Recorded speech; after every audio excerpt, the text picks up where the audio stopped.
గారు నేను ఒక మాట అంటాను. మీరు నేను చెన్నై మీటింగ్కి పోయినాం. అక్కడ మీరు ప్రతిపాదన పెట్టినారు.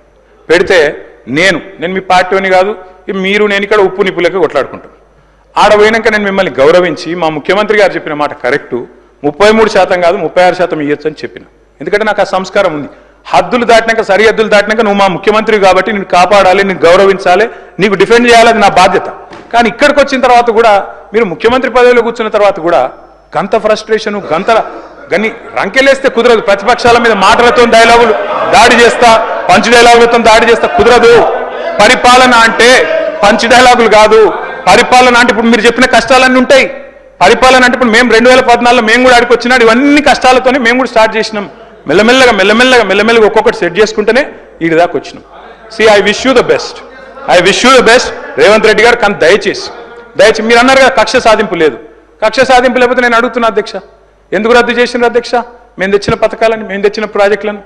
అప్పటికే ఎయిర్పోర్ట్ మెట్రో టెండర్ అయిపోయింది. రేవంత్ రెడ్డి గారికి ఒకటే కోపం ఏంటంటే వీళ్ళు తెచ్చిరు, నేను రద్దు చేయాలి, చేసి పారేసిండు. ఓకే, నో ప్రాబ్లం, ప్రభుత్వం మీది, మీ ఇష్టం. ఫార్మా సిటీ రద్దన్నారు, ఫార్మా విలేజ్లు ముద్దన్నారు.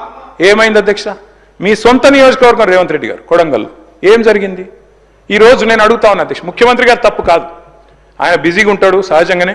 ముఖ్యమంత్రి అంటే ఆయనకు నిజంగా కూడా 18 గంటలు కాదు 24 గంటలు పని చేసినా కావాల్సినంత పని ఉంటుంది. కానీ ఏం జరిగింది రేవంత్ రెడ్డి గారు? మీకు మరి లగచర్లలో ఒకటి పెట్టాలనుకున్నప్పుడు ఏం చేయాలా? మీరో, మీ బ్రదరో, లేకపోతే మీ నాయకులో అందరు కలిసి కాన్ఫిడెన్స్లో తీసుకొని వాళ్ళను అట్లా కాదు ఇట్లా అని ఒప్పించి మంచి జరుగుతుంది మనకని చెప్పి ఒప్పించి చేయాలి. కానీ మీరేం చేసిండ్రు? వాళ్ళు ధర్నాలు చేస్తే పట్టించుకోవాలి, రాస్తారోకలు చేస్తే పట్టించుకోవాలి. 9 నెలలు అక్కడ టెంట్ పడితే పోయినోళ్ళు లేరు, అడిగినోళ్ళు లేరు.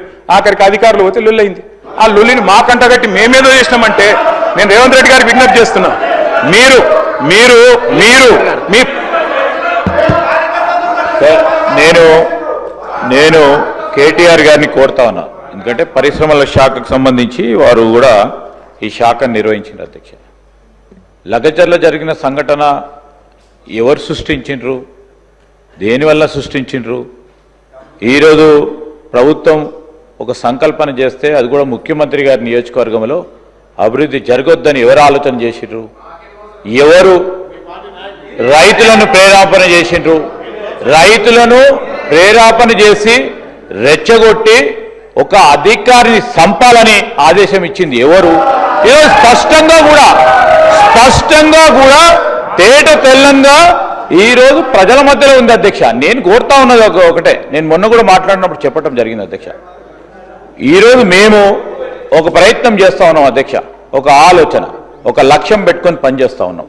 ఆ లక్ష్య సాగగానే తెలంగాణ రైజింగ్ అని పెట్టి ఈరోజు యావత్ ప్రపంచంలోనే ఒక తెలంగాణ మరి మన భారతదేశంలో ప్రధానమైన ముఖ చిత్రంగా నిలబడాలని ఆలోచన చేసి ముందుకు నడుస్తూ ఉంటే అనేక సందర్భాల్లో కోరినాం, అభివృద్ధికి అడ్డు రాకుండి, అడ్డుపుల్ల లేకుండి, రైతులను రెచ్చగొట్టే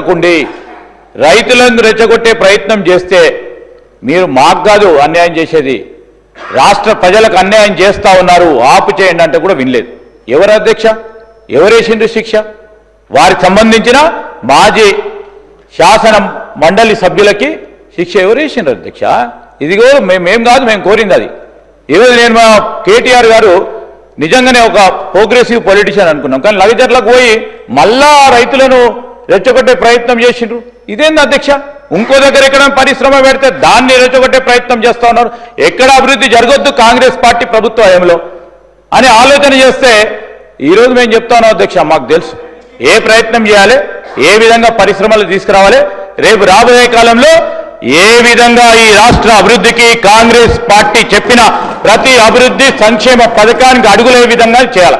ఈరోజు అనేక సందర్భాలు చెప్తా ఉన్నారు, గౌరవ ముఖ్యమంత్రి గారు చెప్పారు. నేను అడుగుతా ఉన్నా అధ్యక్ష, 15 నెలలు గడిచింది అధ్యక్ష. ఒకటి తర్వాత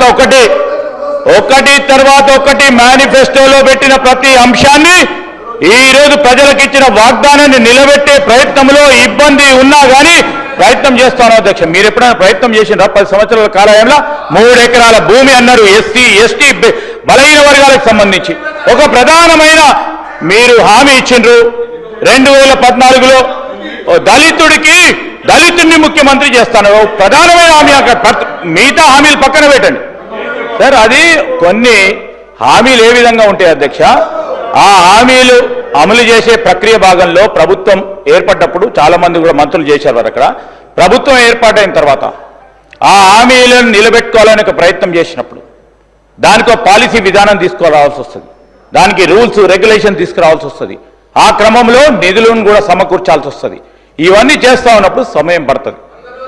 వారికి తెలియదు అధ్యక్ష, వారికి తెలియదు అధ్యక్ష. ప్రశాంత్ రెడ్డి గారు మంత్రిగా చేశారు. ఈరోజు చెప్తా ఉన్న సందర్భంలో ఇవన్నీ కూడా మేము చెప్తా ఉన్నాం. ఇప్పటికీ ప్రజలకు సంబంధించి మేనిఫెస్టోలో ఇచ్చిన ప్రతి అంశాన్ని కూడా మా పరంగా ఎన్ని ఇబ్బందులు వచ్చినా నిలబడతాం దాని పక్షాన. 6 గ్యారంటీలకు సంబంధించి ఈరోజు ముఖ్యమంత్రి గారు ఇక్కడే ఉన్నారు, మేము మంత్రులం అందరం కూడా ఇక్కడ ఉన్నాం. మేము తిరిగి మళ్ళా ప్రజాక్షేత్రంలో 2028లో ప్రజాక్షేత్రంలో పోయినప్పుడు ఈ 6 గ్యారెంటీలు నిలబెట్టి అందరికీ అందజేసి పోయే కార్యక్రమం చేయకుంటే ఇది కాంగ్రెస్ ప్రభుత్వమే కాదని మీ ద్వారా మనవి చేస్తూ నేను ఈరోజు మీరు చెప్పండి, సూచనలు ఇవ్వండి.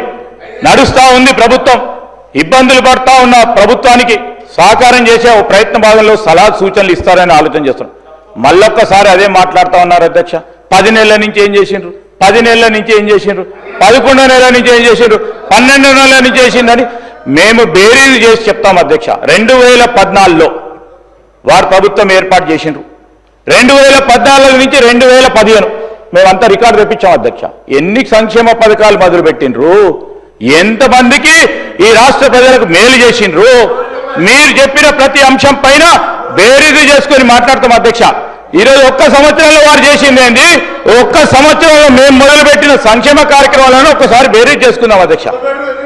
ఈరోజు మేము చెప్తా ఉన్నాం అధ్యక్ష, అది కాదు సైంటిఫిక్గా, రేషనల్గా, లాజికల్గా ఈ రాష్ట్ర ప్రభుత్వాన్ని, రాష్ట్ర ప్రజలకు సంబంధించి రాబోయే కాలంలో వారు కొన్ని విషయాలు చెప్పారు. మనం రాష్ట్రం ప్రగతి బాటలో నడవాలని చెప్పారు. మొదలు 2-3 ఒక 10 నిమిషాలు బాగా మాట్లాడింది అధ్యక్ష. రాష్ట్ర ప్రగతి గురించి చాలా బాగా మాట్లాడింది. మళ్ళీ ఏమైందో మా హరీష్ రావు గారు, మా ప్రశాంత్ రెడ్డి గారు వారు అందరు కలిసి చెప్పి ఏటో పోతా ఉంది అని చెప్పే వరకు మళ్ళా మా ప్రభుత్వం పడే కార్యక్రమం చేస్తా ఉన్నారు. ఇప్పటికీ నేను చెప్తా ఉన్నాను, నేను వారిని కోరుతా ఉన్నాను అధ్యక్ష, ఏదైనా కానీ ఒకటి ఇప్పుడు పరిశ్రమల గురించి మాట్లాడినారు అధ్యక్ష. గ్రూప్ 1 కావద్దన్నారు, కావద్దని అనేక పాటలు పడ్డారు. అశోక్ నగర్ పోయినరు, విద్యార్థులను రెచ్చగొట్టిండ్రు, అల్లర్లు సృష్టించారు. కానీ మా చిత్తశుద్ధి, మా లక్ష్యం గ్రూప్ 1 పరీక్షలు నిర్వహించాలి. 2011లో జరిగిన తర్వాత ఇప్పుడు జరపాలి. ఎట్టి పరిస్థితుల్లో పారదర్శకంగా ఈ గ్రూప్ 1 పరీక్షలు నిర్వహించాలి, చేయాలని చేసిన 600 పైచీలకు ప్రభుత్వ ఉద్యోగాలు కల్పించి గ్రూప్ 1 మన చిన్నారులందరికీ కూడా ఈరోజు గ్రూప్ 1 అధికారులు కావడానికి మొట్టమొదటిసారి తెలంగాణ రాష్ట్రం ఏర్పడ్డ తర్వాత చూస్తా ఉన్నారు అధ్యక్ష. దాన్ని చూసి సంతోషపడండి. గ్రూప్ 2, గ్రూప్ 4, గ్రూప్ 3కి సంబంధించి అనేక నియామకాలు చేస్తా ఉన్న సందర్భాలు, డిఎస్సికి సంబంధించి సార్ ఇవన్నీ కూడా చేస్తా ఉన్నాం. మా బాధ్యత. ఏదో ఏమైనా నువ్వెందుకు చేస్తున్నావు, మా బాధ్యత భాగంగా చేస్తా ఉన్నాం. మంచి సూచనలు సలహాలు ఇచ్చే కార్యక్రమం చేయండి. మేము ఎందుకంటున్నాం అంటే అనేక సందర్భాలు అనేక విషయాలు మాట్లాడిన అధ్యక్ష. ఇవన్నీ కాదు, మేమంతా కూడా మనం అందరం కూడా చేయాల్సిన పని రాష్ట్ర ప్రజలకు సంబంధించిన సంక్షేమ అభివృద్ధి. ఎక్కడెక్కడైతే మిస్సింగ్ లింక్స్ ఉన్నాయో దాన్ని పూరించే కార్యక్రమం చేస్తాం.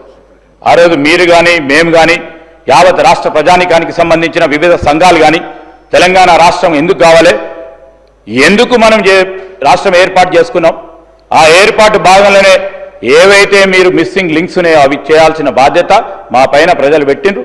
తప్పకుండా కష్ట నష్టాల కోర్చి తప్పకుండా చేసే కార్యక్రమం చేస్తామని మీ ద్వారా గౌరవ సభ్యులకు తెలియజేస్తా ఉన్నాను.